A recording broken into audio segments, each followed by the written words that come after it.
ગઈકાલે સ્થાનિક સ્વરાજ્યની ચૂંટણીમાં ફોર્મ પરત ખેંચવાનો અંતિમ દિવસ હતો અને ગુજરાતના અલગ અલગ જિલ્લાઓમાંથી જે દ્રશ્ય સામે આવ્યા, જેમાં કોંગ્રેસ અને આમ આદમી પાર્ટીના એવા આરોપ જોવા મળ્યા કે ભાજપના લોકો દ્વારા ધાકધમકી આપી સામ દામ દંડ ભેદની નીતિ અપનાવી બળજબરીપૂર્વક ફોર્મ પરત ખેંચવા માટે દબાણ કરવામાં આવ્યું. કેટલીક જગ્યાએ ફોર્મ પણ પરત ખેંચાયા. ત્યારે છોટાઉદેપુરમાં કોંગ્રેસ નેતા અને ભાજપ નેતા વચ્ચે ઉગ્ર બોલાચાલી થઈ. શું મામલો છે, વિગતે વાત કરી. વૈષ્ણવજન તો તેને કહીએ જે પીડ પરાઈ જાનાને રે. નમસ્કાર દર્શક મિત્રો, નવજીવન ન્યૂઝમાં આપનું સ્વાગત છે. હું છું ફૈઝાન. ગઈકાલે સ્થાનિક સ્વરાજ્યની ચૂંટણીના જે ફોર્મ ખેંચવાના અંતિમ દિવસોમાં ભારે ઘમાસાણ જોવા મળ્યું.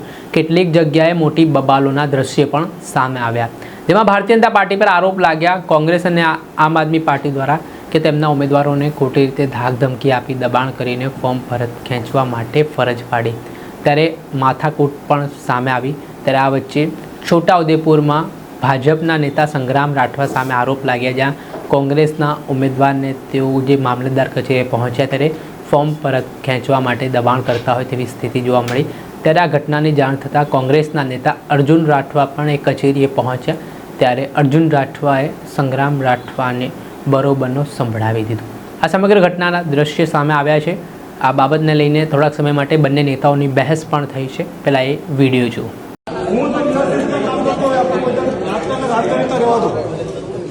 રાજકારણિકતા રહેવા દો. લોકશાહીમાં લોકશાહી તમે લડવા દો. ઇલેક્શન નહીં મજા આવે, પણ ખરેખર નહીં મજા આવે. સંગ્રામભાઈ આ બહુ ખોટી વસ્તુ છે. અને નહીં કોઈ દબાણ નથી.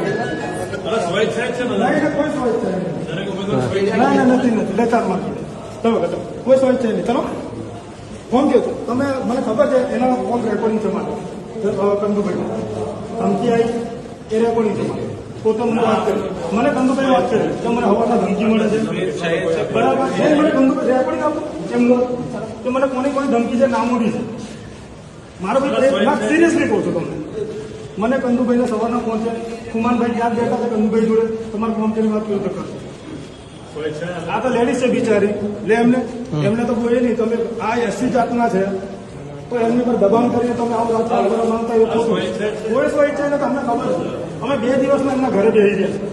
કારણ કે એ લોકો અમને કહે તો તમે જઈએ ને કે આ લોકો આ ધમકી આલે છે, અમને બોલાવે તો તમે ક્યાં ને અમને થોડી ખબર પડે કોઈ ધમકી આલે.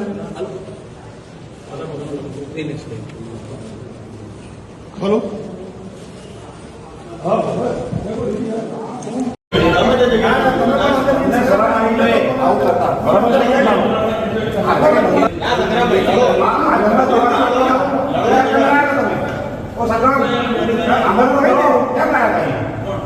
પેલી છોકરીને કેમ રીઝન ગરીબ છોકરી એ લડે છે, તમને કઈ વાંધો પડે નથી? તમે અહીંયા છે 30 વર્ષની સરકાર તમારા કામ જાતે ના બેસે. સંગ્રામ જાતે બેઠી જાતે કોઈ ના બેસે. તમને શરમ આવી જોઈએ? તારો બાપ મંત્રી બન્યો કોણ? ના ભાઈ, મને શરમ આવી જોઈએ. ભાઈ લઈ ગયા તો અમે ફરિયાદ નાખો કરી દો. કરી દો હું તમે અમે કઈ લઈ ગયા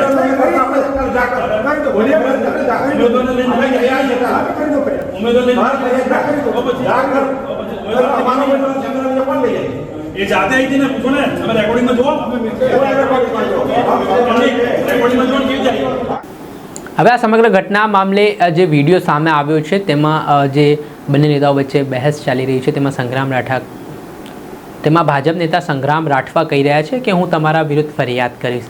ત્યારે સામે કોંગ્રેસના નેતા અર્જુન રાઠવા પણ કહી રહ્યા છે કે જા ભાઈ તું કરી દે, જ્યાં ફરિયાદ કરવી હોય ત્યાં કરી દે, અમારા ઉમેદવારને કેમ તું અહીંયા લઈને આવ્યો. તે પ્રકારે સંવાદ થયો અને આમાં સંગ્રામ રાઠવા કહી રહ્યા છે કે હું કોઈ ઉમેદવારને લઈને નથી આવ્યો, એ પોતાની રીતે આવી છે.